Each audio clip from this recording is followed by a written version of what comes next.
नमस्कार, सुदर्शन न्यूज में आपका स्वागत है। मैं हूं मुकेश कुमार और आप देख रहे हैं जवाब तो चाहिए। जवाब तो चाहिए बाद हम जवाब मांगेंगे बीजेपी से और पूछेंगे उनसे कि नुपुर शर्मा और नवीन कुमार जिंदल के खिलाफ निलंबन और निष्कासन की कार्रवाई क्यों की गई। क्या यह फैसला केवल कतर के दबाव के कारण लिया गया या खाड़ी देशों में रह रहे करीब 1 करोड़ भारतीयों के हितों को देखते हुए यह फैसला लिया गया, या भारत के खाड़ी देशों के साथ व्यापारिक रिश्तों के कारण यह सारा कुछ हुआ, या बीजेपी भी तुष्टीकरण की राजनीति का शिकार हो गई है, यह भी पूछेंगे। टीवी डिबेट में पैगंबर के खिलाफ प्रतिक्रिया स्वरूप निकले नुपुर शर्मा के शब्द और नवीन कुमार जिंदल के ट्वीट पर सबसे पहली प्रतिक्रिया कतर से ही आई थी। ऐसा भी कहा जा रहा है कि भारत के टुकड़े टुकड़े गैंग से जुड़े लोगों ने ओमान के ग्रैंड मुफ्ती को टूल की तरह इस्तेमाल किया और उसके द्वारा खाड़ी देशों में भारत के खिलाफ मुहिम की शुरुआत करवाई गई, जिसके बाद सबसे पहले कतर की राजधानी दोहा में भारत के राजदूत को बुलाकर बयान के प्रति अपनी नाराजगी जताई गई। बाद में ओआईसी ने भी भारत में मुसलमानों की स्थिति को लेकर प्रतिकूल टिप्पणी दी, जिसका भारत की ओर से कड़ा विरोध भी जताया गया। अब सवाल यह कि पैगंबर के बारे में जाकिर नाइक जो बात कई मंचों से कई बार कह चुका है, जाकिर नाइक के अलावा सोशल मीडिया में आज दर्जनों ऐसे वीडियो हैं जिसकी कई बातें अलग अलग मौलाना बोलते नजर आए हैं। उसी बात को यदि नुपुर शर्मा और नवीन जिंदल ने दोहरा दिया तो इस पर इतना बवेला क्यों हो रहा है।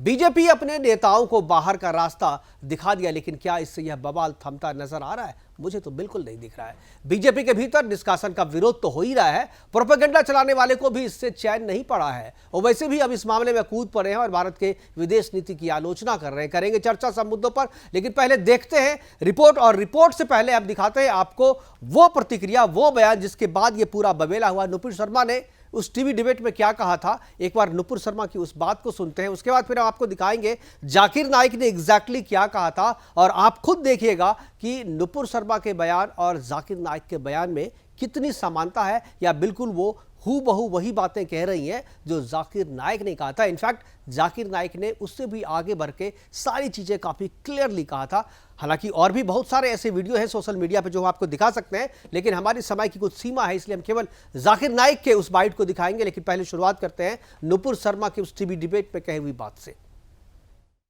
There's a hadith in Bukhari that Prophet Muhammad, peace be upon him, married Hazrat and love will be with her at the age of 6 and consummated the marriage at the age of 9.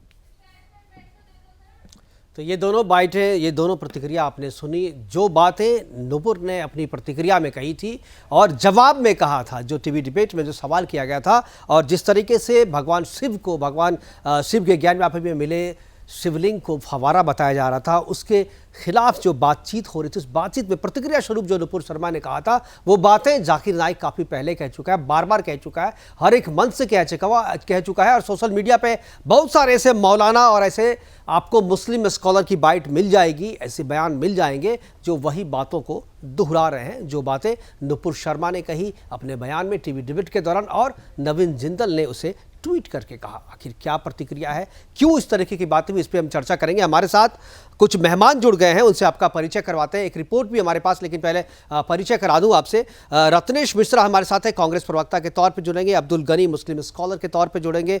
Suresh Goyal है, पूर्व राजनयिक, उनसे भी हम बात करेंगे क्योंकि Qatar का मामला है, खाड़ी देशों से विदेश नीति का मामला है, उस पर भी हम बात करेंगे। इसके अलावा सौरभ मालवीय राजनीतिक विशेषज्ञ के तौर पर हमारे साथ जुड़ेंगे। सभी मेहमान हमसे जुड़ गए, सभी मेहमानों का स्वागत है। और चर्चा की शुरुआत मैं अब्दुल गनी साहब से करूंगा। अब्दुल गनी साहब, बातें जो चल रही थी इसकी जानकारी आपको भी है। करीब 8 दिन पहले नुपुर शर्मा ने जो कहा, उस 8 दिन के बाद, हालांकि जो गनी साहब हैं, गनी साहब मुझे दिख नहीं रहे, उनसे जुड़ने की कोशिश कर रहा हूं, लेकिन गनी साहब अगर आपको आवाज़ आ रही है तो मैं टेलीफोन पे भी आपकी प्रतिक्रिया ले लूँगा। गनी साहब, क्या आपको आवाज़ मिल रही है मेरी? दोबारा उनको जोड़ने की मैं कोशिश कर रहा हूँ। तब तक मैं सुरेश गोयल जी के पास चाहूँगा, पूर्व राजनयिक हैं। सुरेश गोयल जी, ये मैं जानना चाहूँगा, ये जो पूरा मामला हुआ है इसमें ये कहा जा रहा है कि कतर ने इसकी शुरुआत की थी और भारत को यह फैसला, या यूँ कहें कि सरकार ने जो बीजेपी पे जो बयान वापस लेने का, इन दोनों नेताओं पे दबाव बनाया और उसके बाद उन्हें पार्टी से बाहर का रास्ता दिखाया। इसमें कहीं ना कहीं भारत की विदेश नीति भी जो है कहीं ना कहीं बीच में आती है। खाड़ी देशों के साथ भारत के रिश्ते, मैं जानना चाहूँगा कि आप हमारे दर्शकों को बताएं कि भारत के साथ खाड़ी देशों के क्या रिश्ते हैं, और कतर जो कि कहें जो मुखर रूप से इस मामले में सामने आया है और सबसे पहले कड़ी प्रतिक्रिया कतर की तरफ से ही आई थी। तो कतर के साथ भारत के क्या रिश्ते हैं, और अगर भारत उसकी बात को नहीं मानता तो इस रिलेशन पे कितना असर पड़ता और क्या इसके प्रतिकूल प्रभाव हो सकते थे, ये मैं चाहूँगा कि आप हमारे दर्शकों को बताएं कि अगर भारत सरकार कतर के या खाड़ी देशों की इस बात को नहीं मानता, दबाव में नहीं आता, तो क्या क्या हो सकता था।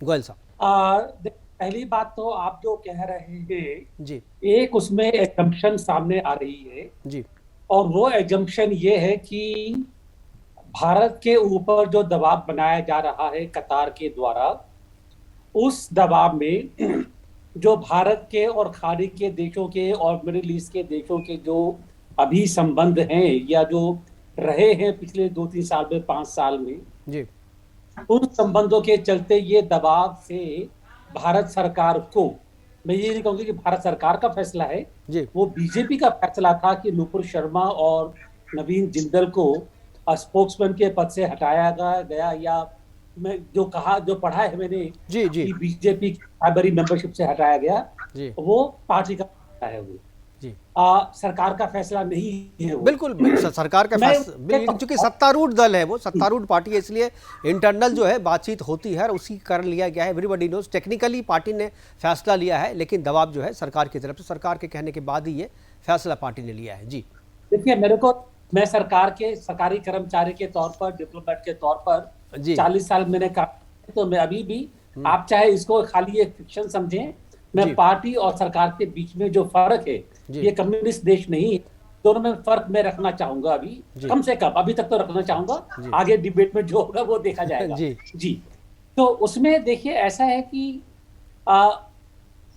खास तौर पर प्रधानमंत्री मोदी के वक्त ही, जब से वो 8 साल से प्रधानमंत्री बने हैं, उन्होंने स्वयं ही खाड़ी के देशों से संबंध सुधारने का जो एक अभियान शुरू किया था, उसके दौरान सऊदी अरेबिया से, आपको याद होगा कि उन्होंने सऊदी अरेबिया से, इजराइल से, दोनों से संबंध एक तरह से बराबरी के तौर पर शुरू किए।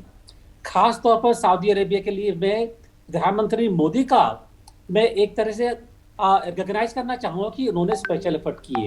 एमिरेट्स की बात कर ले, ओमान की बात कर ले, कतार की बात कर ले, सबसे जो है हमारे संबंध सुधरे हैं। और इन संबंधों में खाली एक जो भारतीय कम्युनिटी है, डायस्पोरा या भारत के लोग हैं, वही शामिल नहीं है, वो तो शामिल है ही, बिल्कुल, लेकिन उसमें सिक्योरिटी भी है, तेल खरीदते हैं हम, बिल्कुल, एक तरह से हमारा ट्रेड जो है गल्फ के दौरान गल्फ से आता है, उसमें जो मिडिल ईस्ट वगैरह, वहां से हमारा काफी सारी कनेक्टिविटी है।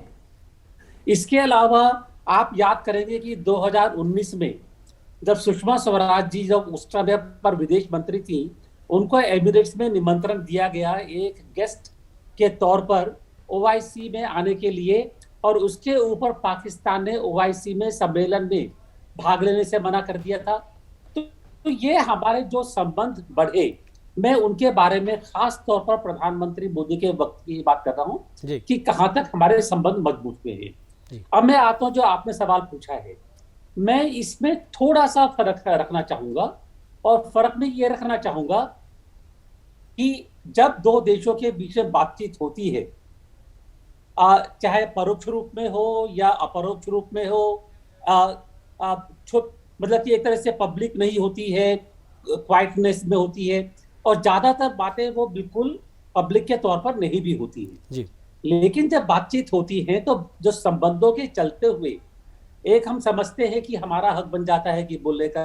मैं यूएसए का एक एग्जांपल देना चाहूंगा। अगर यूएसए हमारे ऊपर कुछ कहता है कि भाई आपको यूक्रेन में एक ये पक्ष लेना चाहिए, हम मना करें, हाँ करें, बात अलग है, बिल्कुल, लेकिन अगर तो इसलिए कहते हैं कि वो हम समझते हैं कि हमारे संबंध ऐसे हैं कि हम भारत से ये बात कह सकते हैं जी। और इसी तरह से मैं ये कहूंगा, अगर कतार, कुवैत हमसे कहते हैं कि भाई देखिए आपके यहाँ जो मुस्लिमों पर ये टिप्पणियां हो रही हैं, इससे गलत असर पड़ रहा है जी। उन्होंने ये नहीं कहा कि हमारे संबंधों पर गलत असर पड़ रहा है, लेकिन विश्व रूप पर एक तरह से गलत असर पड़ रहा है। एक भारत की छवि को गलत देखा जाना शुरू कर दिया है। तो उसके ऊपर अगर भारत में सरकार या पार्टी तो उसको समझ करके एक डिसीजन लेना चाहिए। तो मेरे ख्याल में हम अच्छा, और मैं ये समझ, तो कहा गया कि भारत की छवि पर असर पड़ रहा है बिल्कुल कि भारत की छवि पर असर पड़ रहा है, बिल्कुल उसको देखते हुए जो वो निर्णय लिया गया। बिल्कुल। आपकी आवाज़ नेटवर्क मुझे लग रहा है कुछ प्रॉब्लम कर रहा है आपकी तरफ से। आप एक बार नेटवर्क को जरूर एक बार जी जी मैं रत्नेश जी के पास जाऊंगा। रत्नेश जी, मैं आपकी पहली प्रतिक्रिया, कांग्रेस की प्रतिक्रिया इनफैक्ट मैं जानना चाहूँगा, आप दर्शक भी जानना चाहेंगे कि ये जो पूरा मसला हुआ है, जिस तरीके से बीजेपी ने अपने दोनों पार्टियों को निष्कासित, दोनों पार्टी नेताओं को निष्कासित किया है, निष्कासित नहीं किया, निलंबन किया है और बाहर का रास्ता दिखाया है, कांग्रेस को की पहली प्रतिक्रिया क्या है? मैं ज़्यादा डिटेल में नहीं जाना चाहूँगा, मैं सीधी प्रतिक्रिया चाहूँगा कि कांग्रेस क्या समझती, क्या लगता है कि पार्टी ने सही किया है या नुपुर शर्मा ने जो किया था वो गलत है, जो नवीन जिंदल जी ने किया वो गलत था और उसकी सज़ा उन्हें मिलनी चाहिए? कि आप सही मानते हैं या लगता है कि नहीं, ऐसा पार्टी को उन्हें नहीं करना चाहिए क्योंकि कुछ भी ऐसा नहीं कहा गया जो पहले से पब्लिक डोमेन में नहीं था? देखिए मुकेश जी, हमारे यहाँ एक कहावत कही जाती है हिंदी में, अब पछताए हो का जब चिड़िया चुग गई खेत। पहली बात तो भारतीय जनता पार्टी, अभी हमारे साथ जो पूर्व राजनयिक बैठे हैं सुरेश गोयल जी, उन्होंने कहा कि सरकार और पार्टी को अलग रखना चाहिए। तो उनकी बात से मैं बिल्कुल सहमत हूँ कि सरकार और पार्टी को अलग रखना चाहिए। तो फिर सरकार को दबाव, फिर सरकार दबाव में क्यों आई? भाई वो तो कह देती कि पॉलिटिकल पार्टी के स्पोक्स पर्सन है, हम तो उनसे अलग हैं। पहली बात, मैं इस बात से कतई नहीं सहमत हूँ कि पार्टी और सरकार को इंडियन डेमोक्रेसी में अलग कर पाना संभव है, क्योंकि जो पार्टी सरकार में होगी और उसका स्पोक्स पर्सन अगर बोलता है तो बिल्कुल वो सरकार की सहमति उसमें होगी, उसको बिल्कुल अलग नहीं किया जा सकता। दूसरी बात, क्या भारतीय जनता पार्टी अपने हिंदुत्व के एजेंडे से हट गई है? पहला प्रश्न। दूसरा, इन्होंने जो बयान दिया उसके बाद जो कानपुर में हिंसा हुई, उस हिंसा में जो लोग प्रभावित हुए, क्या उसको सरकार वापस लौटाएगी? क्या जो अभी 3 दिन में तो कानपुर रह के आया हूं, मैंने देखा कानपुर की स्थिति क्या है। जो लोगों के घर तोड़े गए, जो लोगों के घरों पर पत्थरबाजियां की गई, उन सबकी जिम्मेदार नुपुर शर्मा है।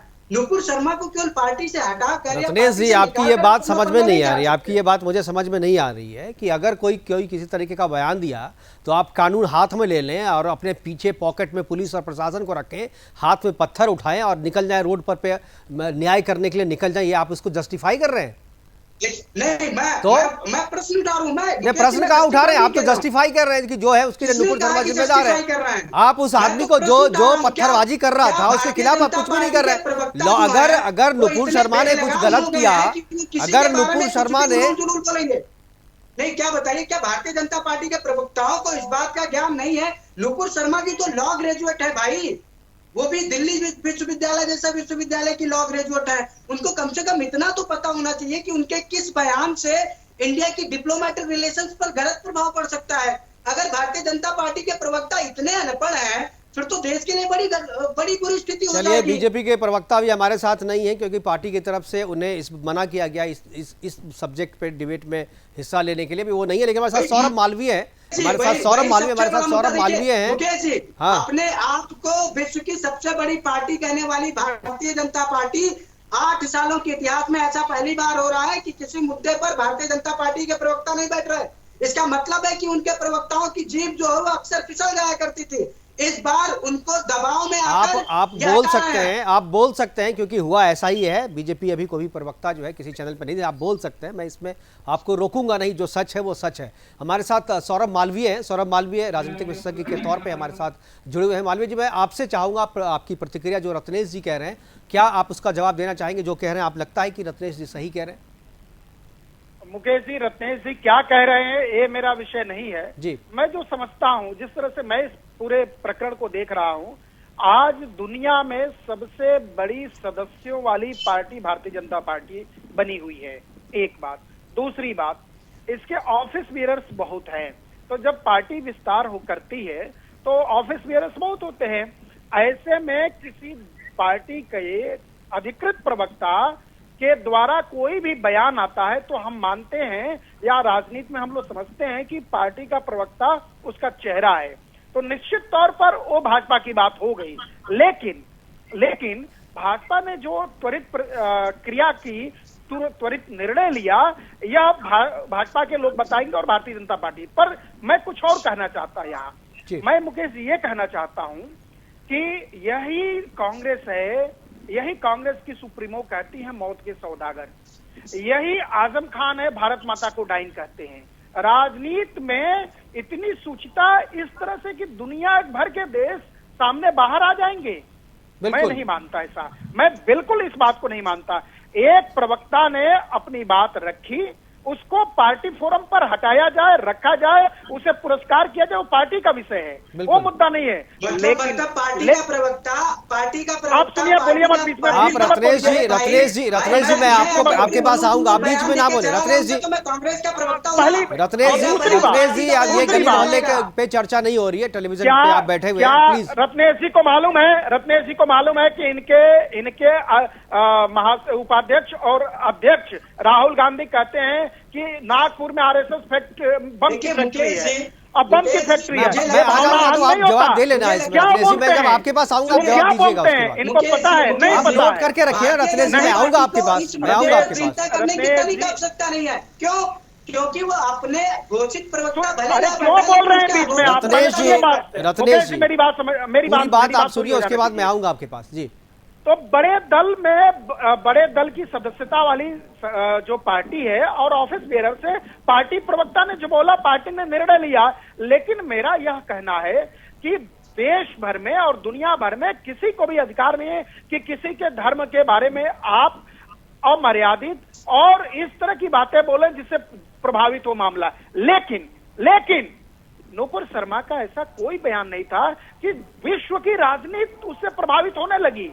उन्होंने जो कहा इसके लिए खेद प्रकट किया, मैं भी मानता हूं कि खेद प्रकट उनको करना चाहिए, लेकिन इसके लिए कानपुर में उत्तर प्रदेश को जला दिया जाएगा। इसके लिए सांप्रदायिक राजनीति करने वाले लोग बाहर आके साथ में खड़े हो जाएंगे, मैं मानता हूं और इसकी भर्त्सना करता हूं कि ये बहुत ही डर्टी पॉलिटिक्स है, यह समाज में स्वीकार्य करने योग्य बात नहीं है। नुपुर शर्मा का विषय भारतीय जनता पार्टी का विषय है। दुनिया भर में कतर के देश, गल्फ कंट्रीज सारे क्या क्या नहीं होता है, भारत माता को डाइन बनाने का काम करते हैं, भारत माता की देवी देवताओं को नंगे चित्र बनाने की बात करते हैं। कौन ऐसा देश दुनिया भर का बाहर खड़ा हुआ, कौन स्वयंसेवी संगठन बाहर आए? दुनिया भर में कहीं कुछ हो रहा है, कहीं कुछ नहीं हो रहा है। मंदिर तोड़े जा रहे हैं, शिवलिंग पर पेशाब करते हैं, क्या बात कर रहे हैं? कुछ तो बोलते हैं। बिल्कुल, लेकिन ये लोग चुप रहते हैं। हालांकि मैंने यहाँ पर अब्दुल गनी साहब को भी बुलाया था, वो हमारे साथ शुरू में उन्होंने कहा था करने की बात कर रहे हैं, बोटी करने की बात करते हैं। ऐसा है मुकेश जी, देखिए नुपुर शर्मा ने जो कहा, नवीन जिंदल ने जो कहा, उस पर पार्टी ने जो किया। मैं आऊंगा रत्नेश जी मैं आऊंगा आपके पास, लेकिन अगर बात आपकी खत्म हो गई सौरभ जी, तो मैं आगे बढ़ूं। आपकी बात खत्म हो गई? जी। तो मैं पहले एक रिपोर्ट दिखाता हूं, जिस पूरे प्रकरण पे हमने एक रिपोर्ट तैयार की है, पहले वो रिपोर्ट दिखाते हैं, उसके बाद रत्नेश जी मैं आपके पास आऊंगा, फिर उसके बाद गोयल जी के पास जाऊंगा। पहले देखते हैं एक रिपोर्ट।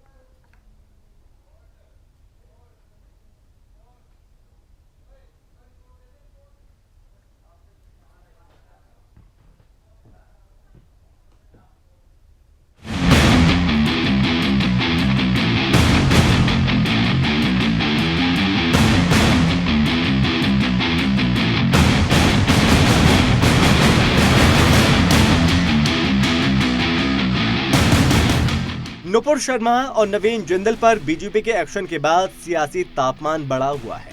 यहां तक कि बीजेपी का कोर समर्थक भी पार्टी के इस फैसले का विरोध कर रहा है।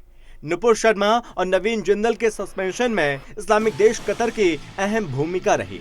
नुपुर के बयान के बाद सबसे पहले कतर में पीएम मोदी का अपमान शुरू किया, बायकॉट इंडिया शुरू किया गया। कतर ने भारतीय राजदूत को तलब किया, भारत सरकार से माफी मांगने की मांग की। मामले को अंतर्राष्ट्रीय स्तर पर तूल पकड़ता देख और राष्ट्र हित को देखते हुए बीजेपी ने नुपुर शर्मा और नवीन जिंदल को सस्पेंड कर दिया। अगर इस मामले के दूसरे पक्ष को देखें तो नुपुर शर्मा ने अपनी तरफ से इस्लाम या फिर पैगंबर मोहम्मद का अपमान नहीं किया था। नुपुर शर्मा ने जो बात कही थी उसे इस्लामिक कट्टरपंथी जाकिर नाइक कई मंचों से कई बार कह चुका है। विडंबना देखिए, जब जाकिर नाइक ने ये बात कही तो उसे इस्लामिक स्कॉलर का तमगा दे दिया गया, लेकिन जब वही बात नुपुर शर्मा ने कही तो सरतन से जुदा की धमकियां दी गईं। बीजेपी ने तो अपने नेताओं पर एक्शन ले लिया, लेकिन इसके बाद भारत की जनता का गुस्सा फूट पड़ा। एक तरफ नुपुर शर्मा और नवीन जिंदल के समर्थन में ट्रेंड चल रहा है, वहीं दूसरी तरफ कतर के बायकॉट की मुहिम चल रही है। सुबह से ही ट्विटर पर boycott Qatar Airways top trend कर रहा है। लोग सवाल उठा रहे हैं, जो कतर धार्मिक भावना के अपमान की बात कहकर भारत सरकार से माफी की मांग कर रहा है, वो कतर न सिर्फ धार्मिक भावनाओं के आरोपियों को आश्रय देता आ रहा है, बल्कि इस्लामिक आतंकियों का पनाहगार भी रहा। आइए देखते हैं धार्मिक भावनाओं के मामले में कतर की दोहरी भूमिका। धार्मिक भावनाओं पर कतर का दोहरा चरित्र। भारत में देवी देवताओं का अपमान करने वाले MM हुसैन को कतर ने न केवल नागरिकता दी, सर्वोच्च नागरिकता अवार्ड से नवाजा था। भारत के भगौड़े आतंक को बढ़ावा देने वाले जाकिर नाइक को भी कतर ने पनाह दी। IS को ऑफिशियल ऑपरेट करता है कतर। इस्लामिक अल जजीरा चैनल का मालिकाना अधिकार कतर के पास है। कतर वो देश है जहां पर तालिबान का हेडक्वार्टर है। भारत को निशाना बनाने वाले मुस्लिम ब्रदरहुड को कतर का सपोर्ट। कतर पर 2017 में लगे थे इस्लामिक स्टेट और अलकायदा को समर्थन देने के आरोप। भारत को व्यापार में दिया धोखा, कोविड संकट में मांगी तेल की 3 गुना कीमत। तो देखा आपने कि कतर इस तरह चरमपंथ का समर्थन करता है, धार्मिक भावनाओं को ठेस पहुंचाने के आरोपियों को शरण देता है। इस सब के बीच ये भी जानना जरूरी है कि आखिर कतर में नुपुर शर्मा और नवीन जिंदल पर कार्रवाई का क्या कारण बना। आइए हम आपको वो भी दिखाते हैं। नुपुर नवीन सस्पेंशन का कतर कनेक्शन। भारत की लगभग 40% गैस जरूरतें कतर से पूरी होती हैं। अकेले भारत ही खरीदता है कतर के प्राकृतिक गैस उत्पादन का 15%। कतर में पंजीकृत है 15,000 से ज्यादा भारतीय व्यवसाय। भारत की कई बड़ी कंपनियां कतर में सक्रिय हैं। 7.8 लाख भारतीय कतर में काम करते हैं। कतर में मुस्लिम और ईसाई समुदाय के बाद तीसरी सबसे बड़ी आबादी हिंदू है। कतर की कुल आबादी का 13% से ज्यादा हिंदू। कतर में रह रहे हिंदुओं के विरुद्ध शुरू हुआ था बायकॉट का कैंपेन और नौकरी से निकालने के अलावा जान पर भी खतरा था। वहीं कतर में रह रहे हिंदुओं की नौकरी से निकालने के अलावा उन पर जान का खतरा भी मंडराने लगा और कतर में भारतीयों की सुरक्षा के लिए बीजेपी को नुपुर और नवीन को सस्पेंड करना पड़ा। न्यूज डेस्क से मीनाक्षी श्रेयान की रिपोर्ट।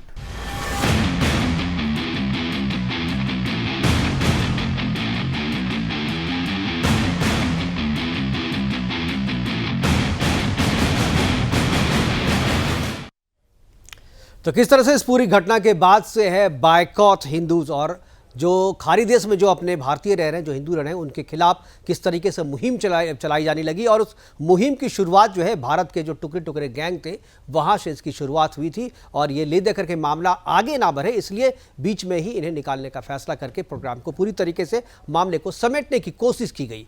अब सवाल है रत्नेश जी, जो आप कह रहे थे, जो बात अभी सौरभ मालवीय जी ने कही, वो बात मैं थोड़ा आगे आकर के आपसे पहले आप जवाब भी देना चाहते हैं, आप जवाब दे दीजिए सौरभ मालवीय जी को। लेकिन मेरा एक सवाल है कि क्या जिस तरीके से मुहिम शुरू की गई, इस पूरे मसले को लेकर के भारत की छवि विदेश में खराब करने की कोशिश की गई है, उसमें भारत के ही वही लोग हैं जो अक्सर इस तरीके की चीजें करते हैं। टुकड़े टुकड़े गैंग के में जो शामिल लोग हैं, जो उनका इकोसिस्टम है, उसी इकोसिस्टम के जरिए जो है इस मसले को भी आगे बढ़ाया गया। क्या आपको लगता है कि ये जो फैसला है, ये फैसला उसी सिस्टम को तोड़ने के लिए, उसका जवाब देने के लिए किया गया था? देखिए, पहली बात तो जो मालवीय जी कह रहे थे कि नुपुर शर्मा जी ने कुछ गलत नहीं कहा या नुपुर शर्मा जी ने कुछ गलत नहीं किया। मैं देखिए आपको एक चीज बताऊं, पॉलिटिक्स में क्या होता है, वो भी एक डेमोक्रेटिक नेशन में आप जो कुछ भी बोलते हैं, ठीक है, उससे आपके हर एक वक्तव्य का मतलब होता है। वो भी जब आप किसी नेशनल लेवल पार्टी के स्पोक्स पर्सन हो, आपको हर एक शब्द बहुत तोल कर बोलना चाहिए। जैसे मान लीजिए मैं कांग्रेस का अथॉराइज्ड स्पोक्स पर्सन हूं मुकेश जी, आपने कभी भी टीवी डिबेट पर मैंने अगर प्रधानमंत्री जी का नाम लिया है या यूपी के मुख्यमंत्री जी का नाम लिया तो मैंने माननीय शब्द लगाया है। आप मेरी पिछली डिबेट निकाल के देख सकते हैं। क्यों लगाया? क्योंकि हमारी जिम्मेदारी बनती है, हम भले विपक्ष की पार्टी के प्रवक्ता हैं, लेकिन हमारी देश की इमेज को बनाए रखना, हमारे देश के लोगों को विदेशों में, लेकिन ये देखिए, ये चीज दोनों तरफ से होता है। देखिए, हमारी भी जिम्मेदारी है और इसीलिए हम किसी प्रकार का ऐसी भाषा का प्रयोग नहीं करते कि जिससे कोई भी आहत हो और उसका कोई विरोध हो। दूसरी बात, क्या एक डेमोक्रेटिक नेशन में सबसे बड़ा मुद्दा यह है कि अगर किसी बात को लेकर जनता एक मत होकर बात उठाती है तो सरकार को उसको मानना पड़ता है। तो क्या आपने देखा ट्विटर पर बाइकॉट कतर एयरवेज, ठीक है, मतलब उनको और नुपुर शर्मा जी को पार्टी में वापस लेने के लिए जो कैंपेन चलाया गया, ये कहीं ना कहीं बताता है कि भारतीय जनता पार्टी ने जो भी निर्णय लिया उसका समर्थन, उसके समर्थक ही उसका विरोध कर रहे हैं। तो अब देखिए पार्टी किस तरह से भटक चुकी है, क्या भटक नहीं चुकी है। इससे ये पता चलता है कि पार्टी में डेमोक्रेसी है। वो एक ऐसा नहीं है कि एक बार सुप्रीमो ने जो कह दिया वो उसका फैसला हो गया, उसका पार्टी कार्यकर्ता विरोध नहीं करेंगे। कार्यकर्ताओं को अगर लगता है कि गलत फैसला हुआ है तो विरोध करें। ये डेमोक्रेसी की निशानी है। एक स्वस्थ राजतंत्र, प्रजातंत्र में ऐसा ही होता है जो आपकी पार्टी में नहीं है, इसलिए आपको अटपटा लग रहा होगा। नहीं, मैं वही तो, आप देखिए मुकेश जी, हाँ, सबसे बड़ा मुद्दा जो आया वो यही आया कि अब भारत सरकार जो है या भारतीय जनता पार्टी की जो केंद्र की सरकार है वो अपने समर्थकों के भावनाओं का ध्यान रखेगी या विदेशी संबंधों को महत्व देगी। तो सरकार को चुनना होगा। और कोई नहीं, बिल्कुल मैं इसके साथ हूं, मैं इसके आपके इस बात के साथ हूं, और ये सवाल मेरा भी है, ये सवाल मेरा भी है, और बहुत सारे लोग हैं उसका ये सवाल है, ठीक है। लेकिन जो भावनाओं को आहत करने वाली जो बात आपने कही ना रत्नेश जी, वही मैं कहता हूं कि जब मुस्लिम स्कॉलर, आज मैं जोड़ रहा था अब्दुल गनी साहब को, लेकिन वो जुड़ करके वापस हो गए और इस डिबेट से उन्होंने अपना नाता छुड़ा लिया। देखिए वो आप क्या करते हैं, सुनिए होता क्या है कि आप भारतीय जनता पार्टी को, अब सोचिए मैं फिर से बोलूंगा कि 8 सालों के शासन काल में मैंने पहला मुद्दा देखा है जिसपे भारतीय जनता पार्टी जो ये दम्भ भरती है कि विश्व का सबसे, भाई आप दोहरा रहे बात को। मैंने अभी कहा कि मैंने मुस्लिम स्कॉलर को इसमें जोड़ना चाहा था, उन्होंने हामी भी भरी थी और अभी फोन भी लग गया था, जुड़ भी गए थे, लेकिन डिबेट शुरू होने के बाद उन्होंने अपना मोबाइल स्विच ऑफ कर लिया और वो डिबेट से भाग गए। वो इसका जवाब देना नहीं चाहते क्योंकि उनको पता है कि ये सारी चीज़ें गलत हुई है। कहीं से भी किसी पैगंबर का या नबी का कोई अपमान नुपुर जी ने नहीं किया था। जो बात कही थी वो बात पहले से बहुत सारे लोग पब्लिक डोमेन में, अभी भी आप सोशल मीडिया पे जाएंगे तो सारी चीजें वहां पे हैं। लेकिन जब भावनाओं को आहत करने वाली बात होती है तो एक तरफा नहीं होता है ना। आखिर कतर का क्या, कतर का, एक मिनट, कह सकता हूं कि भारतीय जनता पार्टी ने गलत निर्णय लिया। ये पार्टी का निर्णय सही है गलत है उस पर चर्चा, वो उस पर डिबेट हम नहीं कर रहे हैं। हम दूसरी क्यों नहीं कर रहे भाई? नहीं, वो क्या, उसको तो पहले से पता चल गया। मैं तो पहले ही लाइन में कह दिया कि ये जो है गलत फैसला है और जो भारत, जो बीजेपी है वो भी तुष्टीकरण की तरफ जा रही है। जो कांग्रेस करती थी तुष्टीकरण की राजनीति, ये तुष्टीकरण की राजनीति की तरफ जो है बीजेपी का पहला कदम है। और अगर यही हाल रहा तो बीजेपी का हाल भी कांग्रेस के जैसा होगा, ये मैं पहले ही बता चुका। मुझे बोलने से कोई गुरेज नहीं है इस बात को। मैं ये मानता हूं कि तुष्टीकरण के लिए किया गया है जो कि गलत फैसला है। मैं इससे आगे बोलना चाहता हूं, मैं इससे आगे ये बोलना चाहता हूं कि जो चीजें, जो भावना आहत हुई है इस बात को कहा जा रहा है, लेकिन जब ज्ञानव्यापी में, जब वजू खाने में भगवान शिव के ऊपर आप जो है वजू करते हैं, हाथ पैर धोते हैं, कुल्ला करते हैं, तो क्या उससे किसी की भावना आहत नहीं होती है? उससे भी होती है ना। तो उसके खिलाफ क्या कार्रवाई करते हैं, उसके खिलाफ क्या क्या किया जाता है? मुकेश जी मैं जवाब दे दूं जी। आपके इसी चैनल पर लावनी जी के कार्यक्रम में मैंने इस बात की निंदा की है और इस बात को के लिए मैंने अन्य पार्टियों को भी लताड़ा था कि अगर हमारे किसी भी हिंदू देवी देवता आराध्य का इस तरह से अपमान हो रहा है तो वो गलत है और उसका राजनीतिकरण नहीं किया जाना चाहिए। मैं तो आपको बता सकता हूँ श्रीपद भाई, आपकी पार्टी की तरफ से अभी भी कतर के विरोध में जो है एक भी बयान नहीं आया है। आपकी पार्टी की तरफ से ये बोला जाना चाहिए था ना। जो कतर के नवाब ने जो हमारे राजदूत को बुला करके आपत्ति दर्ज कराई वो गलत है, उनको नहीं दर्ज कराना चाहिए। क्योंकि कतर में तो आप जाकिर नाइक को आप अपना सम्मान देकर के बैठे हुए, जो हमारी हिंदू देवी देवताओं के नग्न चित्र बनाता है उसे आप नागरिक सम्मान दिए हुए हैं। जो MF हुसैन जो है, जो हमारे देवी देवताओं का अपमान करता है, मां सरस्वती की नग्न तस्वीर बनाता है, उसे आपने नागरिक सम्मान दिया, उसे आपने अपनी नागरिकता दी। जाकिर नाइक जो आपके नबी का अपमान करता है, जो मोहम्मद साहब पैगंबर का अपमान करता है, उसे आपने पूरे सम्मान के साथ सर पे बिठा के रखा है। तो फिर आप किस मुंह से कह रहे हैं कि नुपुर शर्मा और नवीन जिंदल ने गलत किया है? आपको बोलने का कोई अधिकार नहीं है। लेकिन कांग्रेस पार्टी या कोई भी दूसरी पार्टी जो है इस बात का विरोध नहीं किया। अभी तक कोई बयान ना कांग्रेस की तरफ से अधिकृत तौर पर आया है, ना ही किसी दूसरी विपक्षी पार्टी की तरफ से आया है। इसलिए संदेह होता है और इसीलिए सवाल उठते हैं। मालवीय जी, मैं आपसे जानना चाहूंगा कि क्या आपको लगता है कि कतर का भी विरोध होना चाहिए और सरकार ने या पार्टी ने जो फैसला किया जल्दबाजी में आकर के उसने किया, और थोड़ा सा संयम ने होना चाहिए, थोड़ा सा ठहर करके फैसला करना चाहिए, लोगों का मूड भी देखना चाहिए था? मालवीय जी। आपके सवाल पर आता हूं, लेकिन उसके पहले मैं ये कहना चाहूंगा, ये कांग्रेस के अधिकृत प्रवक्ता हैं, इनको याद दिलाना चाहता हूं कि इन्हीं की पार्टी और यूपीए गवर्नमेंट ने राम सेतु के होने के अस्तित्व पर सवाल खड़ा किया, किसी और ने नहीं किया। इन्हीं की पार्टी और ये अधिकृत प्रवक्ता है भगवान राम के होने का प्रमाण मांगते हैं और प्रमाण पत्र ढूंढते हैं। इनको बस इतना याद दिलाऊंगा, इससे ज्यादा कुछ नहीं। मंदिर बनाने की किसी ने बात की थी तो राजीव गांधी ने की थी। भैया रत्नेश जी जब आप बोल रहे थे तो सारे प्रवक्ता चुप थे ना। रत्नेश जी आप बोलने दीजिए मालवीय जी को। रत्नेश जी आप बोलने दीजिए उनको। और यूपीए गवर्नमेंट पार्ट 2 इन दोनों ने तो राजीव गांधी ने की थी। आपको याद दिला रहा हूं। अरे रत्नेश जी ठीक है, हो गया, आपने किया था। अब बाद में अब मैं आऊंगा आपके पास तो आप बोल लीजिएगा। इस समय मैं जब आऊंगा तो बोल लीजिएगा, वरना मैं म्यूट करा दूंगा आपकी आवाज। बीजेपी की चिंता हो रही है प्लीज, तो आपको मैं ऐसा याद दिलाता हूं। ठीक है, अब दूसरी बात, मुकेश जी जो सवाल आपका है, नुपुर शर्मा के वक्तव्य के कारण उनको पार्टी से हटाया गया। किसी भी दल में प्रवक्ता जैसी महत्वपूर्ण जिम्मेदारी देने के लिए पार्टी की एक स्क्रीनिंग कमेटी होती है और नुपुर शर्मा विद्यार्थी परिषद की कैडर की निकली हुई एक दिल्ली विश्वविद्यालय की नेत्री है और छात्र राजनीति से निकल के और बहुत बेबाक बात रखने वाली एक अच्छे प्रवक्ता के रूप में उनको देश जानता है और वो भाजपा की बात रखती हैं। भाजपा ने अपने क्राइटेरिया में किन क्राइटेरिया में और मापदंडों के आधार पर उनका निष्कासन किया, ये भारतीय जनता पार्टी के अधिकृत व्यक्ति ही बताएगा। सरकार की इसमें क्या भूमिका होगी, मुझे ऐसा लगता है कि सरकार की इसमें भूमिका आपस में संगठन और सरकार का तालमेल की जो पॉलिसी होगी वो हो सकता है। लेकिन सवाल ये उठता है कि क्या नुपुर शर्मा का गुनाह इतना बड़ा था कि उसको दंड मिलना चाहिए? ये लोकतांत्रिक व्यवस्था है।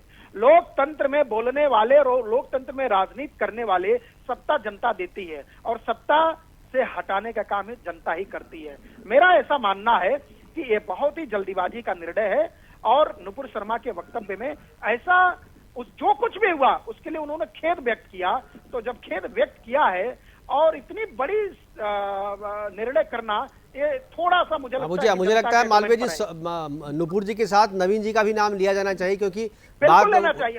उनके साथ भी अन्याय हुआ है, लेकिन बात केवल जो है अन्याय शब्द कहने के लिए हम दोनों अधिकृत नहीं है, लेकिन हम इतना जरूर कहेंगे कि पब्लिक डोमेन में इस बात की जो ट्रेंड चल रहा है, जो चर्चा हो रही है, ये जरूर चर्चा हो रही है कि उनके तरफ बोलो तो बल्ले बल्ले और इधर बोले तो शहीद हो जाओ, ये जरा ठीक नहीं है। बिल्कुल। अब मैं गोयल जी के पास आना चाहूंगा। सुरेश गोयल जी, क्या आपको लगता है आगे क्या होना चाहिए? अब तो भाई मान लीजिए ठीक है, आपने इंटरनेशनल प्रेशर रिलेशन को मेंटेन करने के लिए प्रेशर में आकर के आपने ये फैसला ले लिया, लेकिन क्या आपको लगता है कि इससे मामला ठीक हो जाएगा या आने वाले टाइम में 2 महीना 4 महीना 6 महीने के बाद जो है अगर वापस इन नेताओं को ले लिया जाता है तो फिर से वही मुश्किलें होंगी? या आपको लगता है कि ये जो है टेम्पररी है, ये परमानेंट स्थिति नहीं है, बाद में सारी चीजें ठीक हो जाएगी, तत्कालिक निर्णय यही सही था इसीलिए सरकार या पार्टी को यह निर्णय लेना पड़ा? आगे आप क्या देखते हैं? मुकेश जी, अगर ये पीछे की बातचीत चल रही है जी, अगर शांति हो जाए, अपनी बात को बहुत छोटे में कहूंगा जी। पहली बात तो मेरे को ये कूटनीतिक क्षेत्र में काम करते हुए रिटायर में 2013 में हुआ, 40 साल की सर्विस के बाद में, उसके बाद में तकरीबन 10 साल मैंने और इसी तरह से स्ट्रैटेजिक एनालिस्ट के तौर पर काफी देखा, काफी बोला भी, लिखा भी। लेकिन मेरे को अफसोस हो रहा है आज, और बहुत ज्यादा अफसोस हो रहा है कि हमारी विदेश नीति जब हिंदू मुसलमान के पायदान पर आकर खड़ी हो जाए तो अफसोस होता है जी। इससे पहले भी भारत में हिंदू मुसलमान की बातें हुई है, लेकिन हिंदू मुसलमान की बात में हमारी विदेश नीति में कोई ऐसी बात नहीं हुई कि हिंदू की अलग है, मुसलमान की अलग है। ये क्यों हुआ? और अगर ओआईसी हमारे बारे में रवैया थोड़ा भी बदला, या गल्फ के जो खाड़ी क्षेत्र के जो देश हैं उनका रवैया हमारे लिए थोड़ा बदला, वो इसीलिए बदला कि भारत की छवि बिल्कुल अलग है। भारत की छवि हिंदू मुसलमान की छवि नहीं है, भारत की छवि योगा की है, भारत की छवि सिविलाइजेशनल देश की है। तो इसी भरोसे में मैं यही कह सकता हूं कि जो अभी ये हो रहा है, इसे storm in the tea cup. उम्मीद यही है कि धीरे धीरे करके खत्म हो जाएगा और जो भारत की अपनी एक छवि है एक सिविलाइजेशनल कंट्री के तौर पर, जिसमें सारे समुदाय के लोग मिलकर के काम करते हैं, उस छवि के भरोसे हमारी विदेश नीति फिर एक तरह से सामन्वयिक इंक्लूसिव हो जाएगी और ये झगड़े खत्म हो जाएंगे। जी नमस्कार। जी एक आखिरी सवाल मैं गोयल जी मैं आपसे और पूछना चाहूँगा, मैं चाहूँगा उसके वाइंड अप करने का समय भी हो रहा है हमारे साथ। एक सवाल मेरा आखिरी ये है कि क्या आपको लगता है कि ये चीज़ें, जैसा कि आपने कहा कि नहीं ऐसा हिंदू मुस्लिम को लेकर के पहली बार ऐसा आपको देखने को मिला है, अच्छा मुझे लगता है कि सुरेंद्र गोयल जी भी चले गए हैं तो और रत्नेश जी जुड़े हुए थे। मैं रत्नेश जी से मैं आखिरी कमेंट लेना चाहूँगा और उसके बाद मैं प्रोग्राम को वाइंड अप भी करूँगा, क्योंकि आज सारे मेहमान जो है पता नहीं ये कौन सा ऐसा मुद्दा है कि सारे मेहमान जो है इस पर बोलना नहीं चाह रहे हैं या जो भी है वो अपना समय जो है वो अपना छोटा कर रहे हैं। रत्नेश जी मैं आखिरी कमेंट आपसे लेना चाहूँगा, उसके बाद प्रोग्राम को खत्म होने का समय हो रहा है, इस प्रोग्राम को खत्म ही करूँगा। जी देखिए मुकेश जी, अभी सुरेश जी ने एक बहुत अच्छी बात कही कि ये इस सरकार ने हमारी विदेश नीति को कहां लाके खड़ा कर दिया कि विदेश नीति हिंदू मुस्लिम के नाम पे प्रभावित होने लगी। तो जिस बात का ये सरकार दम भरती है कि हमारी विदेश नीति बहुत अच्छी और विदेश नीति मजबूत है, उस मजबूत विदेश नीति का परिणाम आप देख रहे हैं कि किस तरह से एक प्रवक्ता के बयान पे हमारे डिप्लोमेटिक रिलेशंस पर असर पड़ रहा है। तो कहीं ना कहीं ये 7-8 सालों में एक जो ऑरा बनाया था भारतीय जनता पार्टी और हमारे प्रधानमंत्री जी ने कि हम बहुत सशक्त हैं, उसकी कलई खुलना शुरू हो गई है, क्योंकि जनता हिंदू मुस्लिम के नाम पे इनके साथ नहीं आ रही है। और अब इनके हिंदू मुस्लिम करके जो सत्ता पाने की जो चाल थी उसको अब मुस्लिम कंट्रीज भी समझने लगे हैं। कांग्रेस पार्टी जब सत्ता में थी, क्या रत्नेश जी आपको ये नहीं लगता है कि देखिए जब ये नुपुर शर्मा जी का बयान आया था उसके 8 या 1 सप्ताह 9 दिन के बाद ये प्रतिक्रियाएं होनी शुरू हुई है, क्या आपको लगता है कि इस 8-9 दिन में क्या उन्होंने कतर ने या खाड़ी देशों ने खुद ये जाकर के इन्वेस्टिगेट किया था और उन्होंने खुद वो टेलीविज़न देखा था और देखने के बाद 8 दिन के बाद उन्होंने ये फैसला लिया, या इस 8 दिन में जो है जो भारत का के भीतर जो टुकड़े टुकड़े गैंग हैं और जो इनका इकोसिस्टम है उस इकोसिस्टम के जरिए कुवैत तक या खाड़ी देशों में ये बात पहुँचाई गई और वहाँ से इस तरीके का दबाव बनवाया गया और ये माहौल फिर से क्रिएट करने की कोशिश की? क्या आपको नहीं लगता है कि ये इस तरीके से काम हुआ है? क्योंकि अगर रिएक्शन होना था तो पहले दिन तुरंत तत्काल हो जाना चाहिए था। अब दीजिए मुकेश जी, ये तो आप पत्रकार हैं, आप चाहे जो बोलें कि टुकड़े टुकड़े गए, क्योंकि ये पत्रकार ही बोलते हैं। मुझे तो नहीं लगता कि अगर कोई व्यक्ति अपनी भावनाओं की, अपनी विचार में अभिव्यक्ति की स्वतंत्रता का प्रयोग कर रहा है तो आप उसको टुकड़े टुकड़े बोले। वो जो भी एक लोकतांत्रिक देश है उसको भी बोलने का अधिकार है। नहीं टुकड़े टुकड़े गैंग किसको? भारत तेरे टुकड़े होंगे इंशाअल्लाह बोलने वाले और उनको समर्थन देने वाले लोगों को टुकड़े टुकड़े गैंग के सदस्य बोलते हैं। इसमें आपको आपत्ति है क्या? इसमें क्या आपत्ति है आपको? अपराध किया या नहीं किया इसको नहीं जिन्होंने बोला, मैं तो नहीं कहा कि ये अमुक व्यक्ति, किसी व्यक्ति का नाम तो मैं नहीं ले रहा हूँ, नहीं किसी व्यक्ति विशेष का नाम तो नहीं ले रहा ना, मैं बोल रहा हूँ जो उसका समर्थन करते हैं, जो वो बोल रहे हैं वो सारे टुकड़े टुकड़े गैंग के लोग हैं। खैर सुनिए ये आज बड़े दुख के साथ मैं एक प्रवक्ता के तौर पे, मैं एक नागरिक के तौर पे कह रहा हूँ कि इस देश की सरकार ने, भारतीय जनता पार्टी ने हमारे देश को उस दोराहे पे लाकर खड़ा कर दिया है जहां अभी तक हम आंतरिक तौर पर हिंदू मुस्लिम से प्रभावित होते थे, अब बाह्य तौर पर भी प्रभावित होने लगे हैं। आगे पता नहीं कौन कौन सा दिन देखना। बिल्कुल बात सही है, बाह्य तौर पर भी प्रभावित होने लगे हैं, लेकिन इसके लिए जिम्मेदार कौन है उसको ढूंढने की जरूरत है, उससे सामने लाने की जरूरत है। हालांकि ये हमारे साथ जुड़ने के लिए रत्नेश जी आपका, सौरभ मालवीय जी आपका और गोयल साहब आपका बहुत बहुत धन्यवाद। आप जुड़े और अपनी अपनी बातें हमारे साथ साझा की। लेकिन जो बात नुपुर शर्मा और नवीन जिंदल को बाहर का रास्ता दिखा करके जो शुरू हुई है उसका विरोध भी तत्काल शुरू हो गया है और ये विरोध मुझे लगता है कि तत्काल थमने वाला नहीं, या तत्काल जो है वो थमता हुआ नहीं दिख रहा है। जब तक इसका फैसला पार्टी वापस नहीं लेती, वापस इसे अपने पार्टी में समाहित नहीं करती है, फिर से नहीं जोड़ती है, तब तक ये विरोध जारी रहेगा। क्योंकि ये विरोध जो है केवल इसलिए नहीं है कि नुपुर और नवीन को बाहर किया गया,